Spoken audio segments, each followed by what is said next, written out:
menyukai yang namanya batu. Apa yang menarik dari batu itu dan kenapa sekarang ini baru terjadi yang namanya tren? Saya akan meluruskan banyak pernyataan yang tidak benar dari yang Anda ucapkan. Oh, seperti apa? Seperti misalnya, iya, saya belum perkenalan, ya kan? Oh iya, iyalah. Saya perkenalan dulu. Hah? Perkenalan dulu. Saya dari manajemen kajian pecinta trendy. Yaitu? Makan Singkat? pete. Makan pete. Kalau Anda melihat ada tadi yang saya garis bawahi ya. Iya. Karena Anda menyebutkan sekarang ada yang lagi tren baru. Iya. Batu. Iya. Itu kesalahan fatal. Loh kenapa? Anda menyebutkan kalau itu menyebut itu baru, itu salah. Tapi kan sekarang sudah mulai banyak, lebih banyak lagi sekarang ini. Artinya berkembang. itu bukan baru. Dan Anda tahu, ini mohon maaf, saya tidak menganggap Anda terjebak dengan tren baju, lagu, fashion dan ya. Fashion. Baju itu, Anda suka tren atau enggak, itu ada masa berlakunya memang. Sering ya. dicuci, jebot, ya kan? Ya, hancur. Artinya hancur, nggak ya. bisa dipakai lagi. Mau nggak mau, beli yang baru. Tapi yang namanya batu nggak bisa seperti itu. Kalau lagu, sama. Ada yang membuat lagi, ada yang meniru, ada segala macam. Tapi kalau batu nggak ada. Batu tidak dibuat oleh manusia kecuali batu sintetis dan itu nggak ada harganya. Iya. Ya. Itu yang makanya saya bilang, Anda terjebak. Yang Anda bilang tren-tren itu baju, lagu, ini ada 3 fakta. Jadi ini bukan batu tren. Apanya? Ini juga tren kan? Berkembang. Ini lebih dari tren. Jadi kalau lebih dari tren apa? Tron. Tron. Apa sih ini tron? Ini Pak, ini ya. fakta, 3 fakta batu ini. Dibanding lagu, baju, fashion, batu lebih keras daripada baju. Oh benar, iya benar ya. Ya, kecuali bajunya Robocop ya. Tetap lebih keras batu Pak, ya, disadari atau tidak, ya. itu akan. Ya kalau dilemparin Pak ya. Yang kedua, kita nggak sadar. saya tanya, di balik lagu ada apa sih? Ada syair. Paling ada ungkapan hati. Iya. Di balik baju ada badan. Paling ya semua orang ada lihat. Tapi apa? Di balik batu ternyata ada udang. Cuma peribahasa Pak. Tuh fakta kedua. Iya. Yang ketiga, saya katakan Anda jangan salah menyebut karena apa? Batu ini bukan tren. Tapi ini batu ini adalah kehidupan. Karena ada. Kalau saya tanya, ada nggak zaman baju? Ada nggak zaman lagu? Tapi ada. zaman batu ada. Iya. Pikir. Iya. Ya, Pak Denny, batu itu sebenarnya banyak. Bisa dilihat dari satu kekerasannya, bisa dilihat dari satu unsur yang membentuknya, dilihat bisa dari asal daerahnya mana, dan juga khasiatnya apa. Oh, jadi mempunyai manfaatnya kekhasan. apa. Itu banyak. Kalau jelaskan satu persatu, panjang. Bukan masalah panjang, Anda ngerti saya capek. Itu yang lebih penting. Kalau panjang buat saya relatif. Ya. Tapi buat apa saya capek-capek hanya untuk membuat Anda ngerti? Iya. Kan rugi saya. Iya. Ya kan? Manfaat aja. Emang ada manfaat. Nah, itu. Kalau Anda dulu pernah mendengar batu giok. Batu giok. Itu punya manfaat karena dia mengandung hal-hal yang mustahil. Enggak, pokoknya batu giok ada itunya. Ya, ada. Banyak batu-batu. Bahkan yang terakhir yang Anda banyak pakai zaman sekarang itu batu yang apa namanya putih-putih yang pakai gelang, kalung untuk keseimbangan, untuk untuk energi itu ditemukan di sebuah gua karena konon dulu ada tentara Jepang itu yang sembunyi dalam sebuah gua. Terus dia makan dan batu meninggal. itu? Bukan makan batu, keras batu dimakan cuma. Kali meninggal aja. di sana, tapi jasad mereka jadi batu. Tidak membusuk. Ternyata belum matang berarti. Gua itu terdiri dari ada batu yang melapisi gua itu dan batu itulah yang membuat jasad itu awet. Ya itu yang disebut dengan khasiat-khasiatnya ya. Nah, salah satunya punya manfaat karena dia bisa menyalurkan energi. Saya percaya itu karena saya pernah menonton seorang Superman aja yang begitu supernya kalah batu oleh Krypton. batu Krypton. Tapi tetap kuncinya di batu. Ya. Yang bisa mengalahkan batu adalah bata. Batu. Loh, batu yang paling keras itu Anda tahu nggak? Batu apa? Intan. Oh, batu rejan. Itu batuk, Pak. Oh, itu batuk. Berlian. Penyakit sama batu disamakan. Beda, Pak, walaupun dikit. Berlian. Intan. Berlian itu batu paling keras. Dia disebut batu apa? Mulia itu. Permata. Dia permata. Itu permata kategorinya. Kekerasannya di atas 8,5 mos. MOHS itu satuan kekerasan batu. Jadi mos itu mos. Tertinggi itu intan, dia berlian intan itu 10. Kalau safir, ruby itu di bawahnya antara 9,5 Christopher. Jadi yang permata yang itu termasuknya adalah intan. Permata. Intan kalau digosok jadi berlian. Oh enggak, lecet intan digosok. Saya pernah nyoba. Maksud gua sih intannya batu bukan orang. Oh batu intan dong batu bilang. Intan. Makanya banyak diabadikan ya. Kalau kita bicara masalah nama-nama batu saja, itu juga jadi tren orang tua memberi nama anak. Ya. Safira, Intan, Permata, Akik. Ya kan? Gak ada akik apa lu? Akik. Ada. Tetangga saya namanya Mataki. Mataki. Itu aki-aki Pak. Iya itu akik-akik namanya. Iya kan? Itu menunjukkan bahwa batu itu, karena batu itu cocok dengan, bisa dicocokkan dengan bulan kelahiran Anda atau bintang zodiak.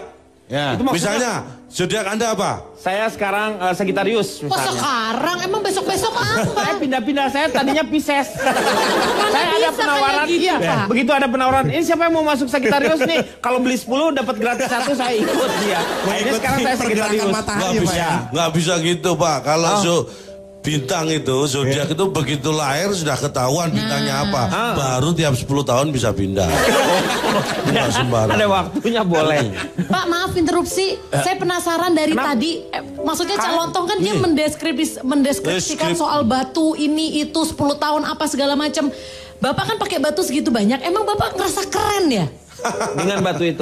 Ini Bapak kayak Tesi, Pak. Ini enggak dong. Jangan dong. Enggak, saya nggak ngerti kerennya apa sih batu segede-gede gitu warna-warni dipakein rame-rame. Karena kita nggak ngerti, Ya, jadi kita ngerti. harus tahu. Iya, makanya saya kasih ngerti ini. Kalau Anda tanya keren atau enggak, itu Anda terjebak dengan tren. Lo orang kan ngikutin tren biar keren. Inilah salahnya. Keren Kalau gitu. Anda tuh ngikutin tren hanya biar keren, itu kelihatan kalau Anda sebenarnya nggak keren.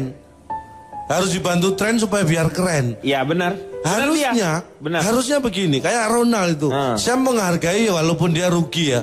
Tapi saya menghargai bahwa dia berani melawan arus, dia tidak ngikutin tren.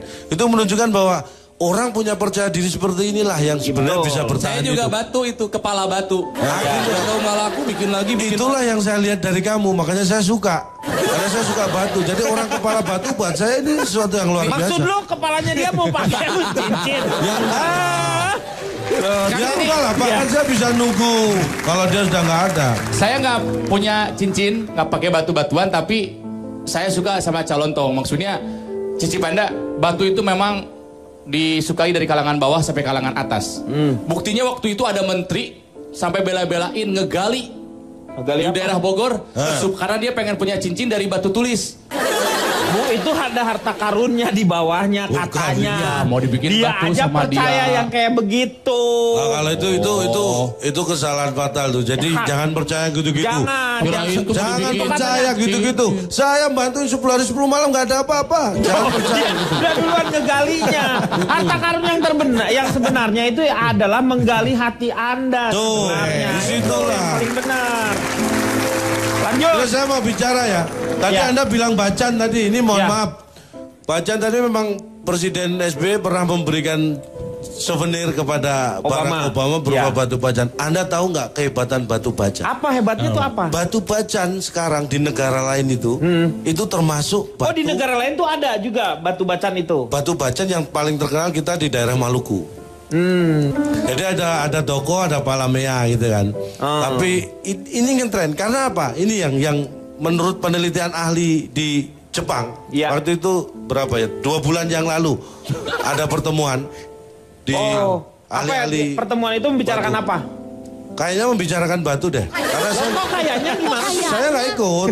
Ya lu nggak usah omongin kalau lu tapi ada hasilnya. Hasilnya apa? Hasilnya? Ternyata batu Bacan itu termasuk batu yang luar biasa. Karena apa? Karena apa? Apa karena? Iya. Apa? Satu, batu Bacan itu bisa berubah. Dia kategori batu yang hidup. Dia bisa berubah ketika pada temperatur tertentu yaitu 30 derajat. Jadi kalau dipergunakan manusia itu. Jadi kalau kita pakai batu bacan terus suhu kita itu kan antara 37 sampai 38. Itu sangat bagus untuk batu bacan. Dan dia bisa berubah. Semakin bersih, semakin kristal. Kalau misalnya bagus. Hebatnya lagi, sebenarnya padahal banyak batu yang bisa seperti itu. Tapi hebatnya bacan itu bisa melakukan perubahan itu secara cepat. Tapi sekarang ini jadi tren ya bacan itu ya. Karena batu gini, yang namanya simbol-simbol pemimpin itu pasti ada kaitannya dengan batu. Anda lihat mahkota kerajaan dimanapun kerajaan di seluruh dunia, pasti ada batu permatanya. Ya, dia bisa di mahkota atau dia dipakai sendiri. Dan itu luar biasa harganya. Istana-istana. Bahkan Anda pernah dengar batu black oval dari batu Afrika, Kalimaya? Ya? Bukan, black oval itu di Banten malah yang di Banten. Yang bagus. Itu Kalimaya. Itu pernah menjadi apa namanya? Apa itu? Oh, kalau nikah itu apa namanya? Nusuk orang. Lu gini. Nikah itu loh. Nusuk orang lah. Mahar pernikahan. Mahar. Yang luar biasa harganya. Ini berita terakhir. Ya. Berita terakhir? Bukan terakhir sih. Berarti nggak ada lagi berita ntar kalau lu ngomong. Makanya. Kalau berita terakhir. Ini berita terakhir waktu itu. Ya. Waktu itu terakhir yang saya dengar. Setelah itu dengar lagi yang lain. Ya nggak terakhir. Ada kolektor batu di Yogyakarta namanya Pak Suroto. Nah, Pak Suroto itu? Pasti ada. Terus Pak Suroto itu ngapain? Pak Suroto itu apa? Anda tahu Sultan Brunei? Ya. Sultan Brunei ini pernah perantara lewat orang menawar batu yang dimiliki oleh Pak Suroto. Bukan dipakai, ini kolektor. Oh, kolektor. Itu padahal batu akik. Batu akik itu padahal harganya murah, Pak. Iya. Kalau biasa, tapi ini ada keistimewaannya. Karena ada lafal di situ. Tertuliskan Muhammad. Ditawar sampai berapa? Sampai berapa? Harganya sampai berapa? 2,5 M. 2,5 M untuk sebuah batu akik. Padahal batu akik itu 50.000 aja kalau akik biasa dapat itu. Bisa dapat banyak. Tapi itu 2,5 M. Kok bisa mahal? Kenapa mahal? Karena itu tadi punya keunikan dan nggak ada lafalnya itu ya. Ini kejadian benar ini. Iya. Menurut berita itu. Iya benar. Iya pernah ada yang terjadi jadi seperti itu. Jadi 2,5 M. Tapi berarti kalau misalnya seperti itu Indonesia juga bisa membuat tren dengan banyaknya batu-batu yang ada di Indonesia dan juga bermacam-macam ya. Itulah kekayaan kita di situ. Makanya kayak di Maluku itu luar biasa. Budget itu sekarang lagi ngetren bukan hanya di negara kita, di negara asing. Kalau Anda ke Amerika deh, kalau Anda ke Inggris coba. Terus ngapain di sana? Ya terserah mau ngapain, coba aja. Ya, coba aja suruh main. Batu luar aja, biasa Pak. ya. Batu bacan itu ternyata batu yang hidup kalau dipergunakan karena kita punya suhu tubuh yang sangat baik, dia bisa berubah si warnanya semakin mengkilat semakin. Apalagi dipergunakan oleh orang yang sedang demam 40 derajat. Wah, makin mengkilat. Kalau lebih panas nggak bisa. Oh, nggak bisa. Nggak bisa. Harus 37 Enggak, gitu. lebih panas harus ke dokter. Batu bata aja, Pak. Kalau nggak sembuh. Batu bata itu kalau disusun sudah jadi rumah, itu mahal juga harganya. Ya itu kan namanya juga bikin rumah. Sekarang kayak masalah batu ya Pak. Maaf banget nih Cak, saya tidak bermaksud untuk menyerang Cak Lontong ya. Tapi saya nggak ngerti Pak. Ya itu berarti Anda tidak mengikutinya. Beli batu mahal-mahal warna merah, kuning, hijau dipakai semua segrembrek-grembrek kayak gitu. Apa bagusnya? Mendingan batu apung bisa menghaluskan pantat wajan dan juga kaki yang pecah-pecah. Jelas ada fungsinya Pak. Pak Akbar, ada harapan. Dengan batu apung ternyata ya. Iya, makasih banget ya. Sipan telah memberikan ide yang sangat menarik. Iya benar pakai batu apung aja. Ya. Baru Pak, ini pencerahan nih Pak.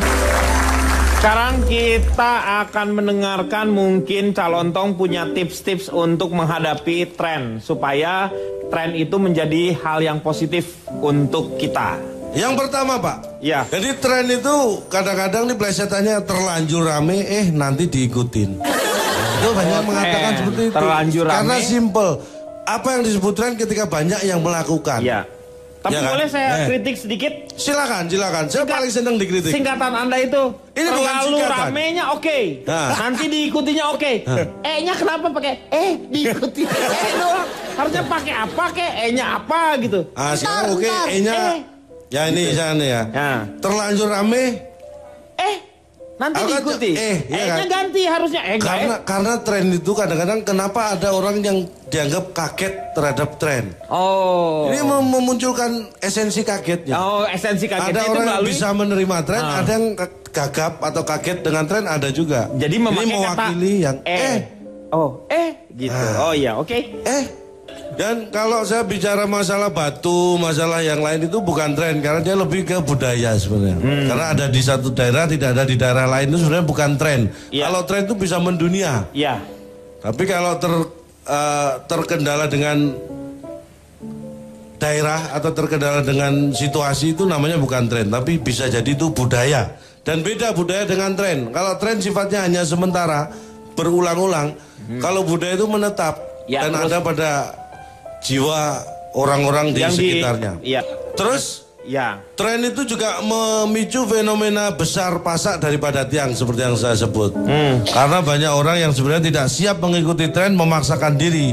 Padahal dia terjebak hal yang semu, yang bersifat sementara. Ini yang saya ingatkan. Bagi Anda, jangan pernah terjebak tren. Karena tidak baik mengulangi kesalahan saya kan. Terus yang dari dia, jadi kita harus percaya. Harus percaya, karena ini survei. Karena menurut saya, dari 100 orang yang ikut tren, itu nggak sampai 150 yang berhasil. Karena survei cuma 100. Pasti, ini tepat nih, ini baru benar masuk. Bapak udah mulai gila juga ya? Presisi dong. Yang dia 100 orang, yang dia survei nggak akan lebih dari 150 yang ikutin tren benar. Presisinya benar, tepat itu secara ukuran. Benar, terus lanjut, benar ini. Jadi di antara 100 orang yang ngikuti tren, tidak akan lebih dari 150 yang berhasil. Saya setuju itu. Betul. Dan di antara 150 orang yang tidak berhasil mengikuti tren tadi, pasti ada 100 di antaranya. Iya, 100 orang yang Anda survei. Iya. Susah loh rumusnya. Ini kayak begini susah ini. Ini susah. Oh, itu yang namanya apa? Siapa Profesor Surya, yang Yono Surya yang kayak itu kan ilmu eksak. Ilmu eksak bisa dipelajari. Kayak begini sulit ini. Sulit. Bukan 4 kali 6 sama dengan 6 kali 4. Ini susah yang susah. Ada ini mohon maaf. Ya. Terus ada lagi tren ngikuti sekolah ini, mau sekolah ke luar negeri dianggap tren. Jangan salah, sekolah di luar negeri itu bukan sesuatu, menurut saya itu harusnya saya nggak bangga kok sekolah kalau di luar negeri. Loh kenapa? Kan harusnya kalau keterima di negeri baru bangga, kalau di swasta apa bangganya sih? Itu yang pertama. Luar negeri itu maksudnya kita ke luar negeri, sekolahnya pakai bawa paspor gitu. Itu yang kedua. Iya. Anda sekolah ke luar negeri. Ini saya kasih tahu ya. Di luar negeri itu pelajarannya cuma bahasa Inggris. Nggak ada pelajaran lain. Kita itu lebih lengkap matematika, fisika, biologi. Kalau ke Tiongkok bahasa Mandarin. Nggak percaya. Tiongkok itu bukan luar negeri, kan di Glodok banyak.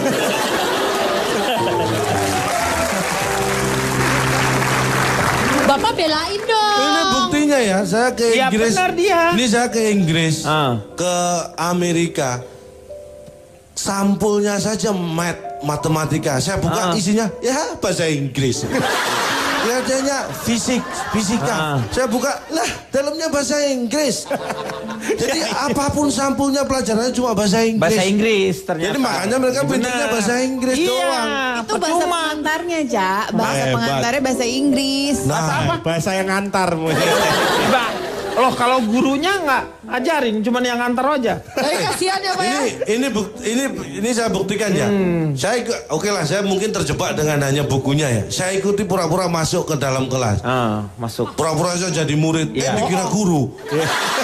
Ya orang bapak gede. Ya kan, tapi nggak masalah. Akhirnya saya menemukan sekolah yang saya masuk pura-pura murid dan benar-benar dikira murid. Pelajaran matematika. Ini di Inggris, Pak. Inggris Kidul waktu itu. Nggak ada Inggris Kidul loh. SD Inggris Kidul ada, Pak. Negeri. Cuma dalam bahasa Inggris Kidulnya. Saya ikuti pelajaran. Ini pelajaran bahasa Indonesia. Ada di sana. Ada pelajaran bahasa Indonesia. Tapi termasuk ekstra. Saya ikuti. Memang dia menjelaskan tentang kosakata bahasa Indonesia. Tapi menjelaskannya pakai bahasa Inggris juga. Yang konyol. Apa-apaan sih? Kamuflase pelajaran. Jadi jangan bangga sekolah di luar negeri karena hanya belajar bahasa Inggris di sana, nggak ngerti yang lain. Percuma, mending sekolah di Indonesia. Kita menguasai matematika, fisika, pelajaran bahasa Inggrisnya pakai bahasa Indonesia. Bahasa Inggrisnya bahasa Indonesia. Hebat kita. Ya. Setuju.